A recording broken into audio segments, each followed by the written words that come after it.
In the dead of February, snow up to the windowsill, my grandmother still cracked a fresh egg into a hot skillet, with not one refrigerator humming anywhere in that house. And the whole secret was one invisible thing on the shell that most folks scrub right off. Subscribe and ring the bell so you don't miss the next forgotten story from the root cellar. That invisible thing has a name. The old-timers called it the bloom, a thin, natural coat the hen lays down over every fresh egg as it leaves her. You can't hardly see it. Rub a bare brown egg in the light and you'll catch a faint, dull sheen. That's it. That's nature's own seal, and it's the whole game. So here's trick 1. The oldest rule there is: never wash the egg. If your grandmother kept hens, you've likely seen her set eggs aside without ever washing them, and now you'll know exactly why. Scrub that shell under the tap, and you strip the bloom clean off. A washed egg goes bad in a couple of weeks. Leave it be, bloom and all, and that same egg keeps for months down in the cool. One rule: months instead of weeks. Now hold on to one idea, because it makes sense of every trick coming. A shell isn't solid. It's full of tiny pores, thousands of them, and the egg breathes right through. The bloom plugs those pores. So does every method our grandparents leaned on, 20 of them in all, and the honest question by the end is which of these strange old tricks still hold up today. I'll walk you through every one. Start with the crock. Water glassing. You take clean, unwashed eggs and you sink them point down into a big stone crock filled with a milky bath of pickling lime and water. The lime does the sealing for you. It works its way into every pore and closes them tight, and those eggs sit under the surface cool and quiet, clear into spring. Same crock, different sealer. Sodium silicate, the true water glass, sold in a tin off the general store shelf. You'd stir it into water till it turned thick and slippery, then lower the eggs in the same way, pointy-end-down. Folks swore by it. Some kept eggs 8, 9 months that way. And when the lime ran short, as it did in a lean year, they'd reach for a weaker bath of washing soda instead. Not as strong, but it did the same single job. Because that's all these 3 are really doing. One job: seal the shell so the egg can't breathe its life out, and so rot can't creep its way in. Lime, water glass, washing soda, 3 doors to the same room. Tell me down in the comments, did your own folks keep eggs in a crock like this? I'd wager more of you than think. But a crock of lime was a luxury, and not every cabin had one to spare. So what did you do with no crock at all? You didn't give up. You sealed each egg one at a time, right there at the kitchen table, with whatever fat or wax was close to hand. No crock, no lime, no room in the cellar for a big stone jar. So you seal each egg one at a time, right there at the kitchen table, with whatever fat or wax is close to hand. That's the whole idea behind the coating tricks. And every last one of them does the exact same job the bloom does. It closes up the pores.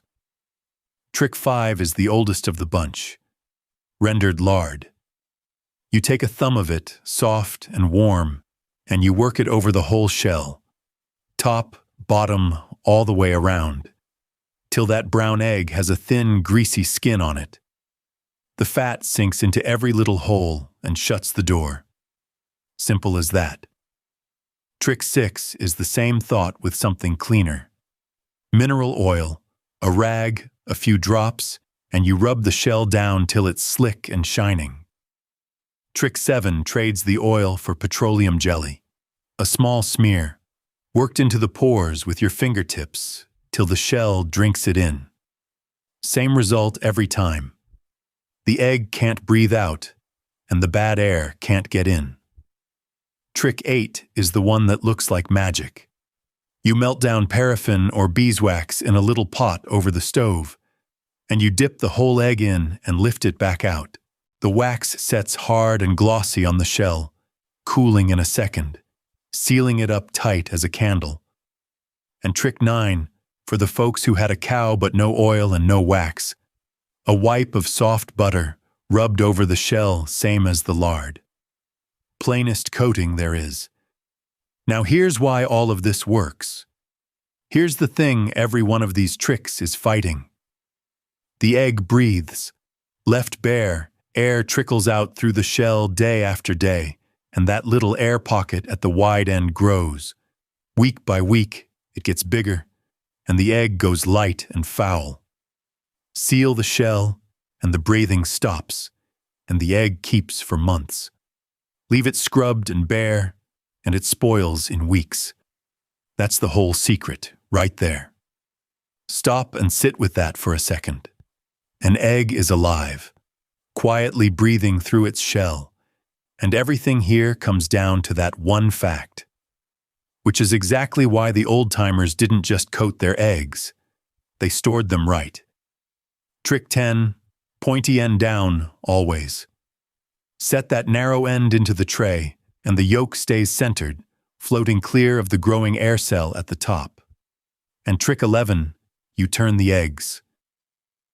A gentle roll of the whole batch, a quarter turn every week or so the yolk never settles down against the shell and sticks.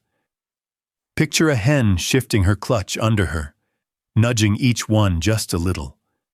That's the whole trick, and folks did it by hand all winter long. But coating eggs by hand was slow work. Fine for a dozen, fine for 2. The settlers who had to keep hundreds through a whole winter didn't stand there greasing each one. They buried them. They packed them down deep in barrels and boxes of dry stuff in the root cellar. And that's where the strangest tricks of all come in. Down deep in the cellar, the first thing they reached for was dry bran.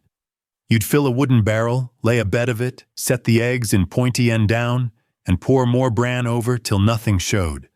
Cheap, dry. It cradled every shell and choked off the air.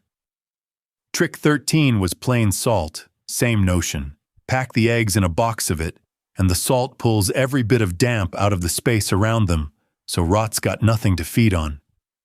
Trick 14, fine sawdust swept off the workshop floor, clean, dry, filling the gaps around each egg like a nest.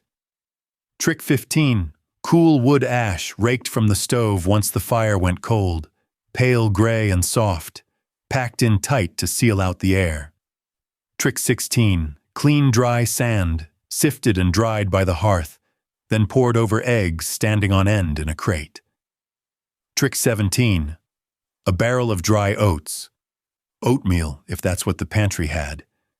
The eggs nestled down deep in the grain, snug and dark and cold. Bran, salt, sawdust, ash, sand, oats. Every one of these sat in a cellar keeping eggs alive through the whole winter. Which one surprises you most? Drop it in the comments. Trick 18 leaves the packing behind. A thick lime-wash paste brushed right over the shell and left to harden into a crust like a second skin. Once it set, no air got in and no air got out. The egg quit breathing, and that growing pocket inside just stopped where it was. Trick 19's the odd one, because it changes the egg on purpose. You hard cook a batch, peel them clean, and drop them in a jar of vinegar brine. They turn firm and sharp, and they'll keep clear through to spring. Not everybody's taste, sure, but a jar of pickled eggs on the cellar shelf never went to waste. And trick 20, the plainest of them all.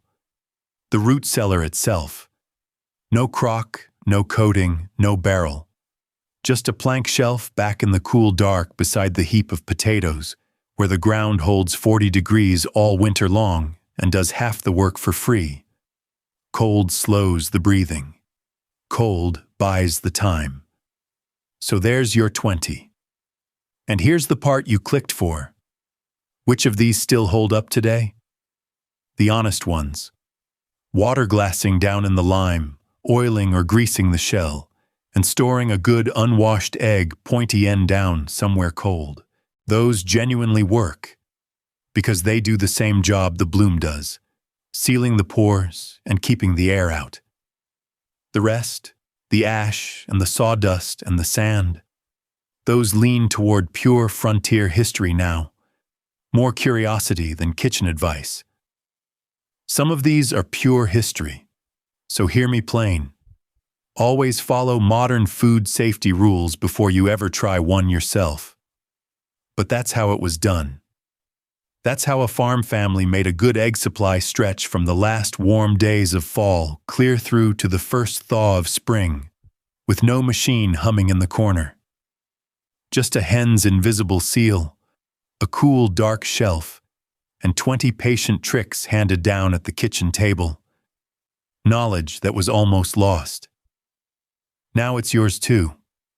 Stick around and subscribe, and I'll dig up the next forgotten story for you, right here at the Root Cellar.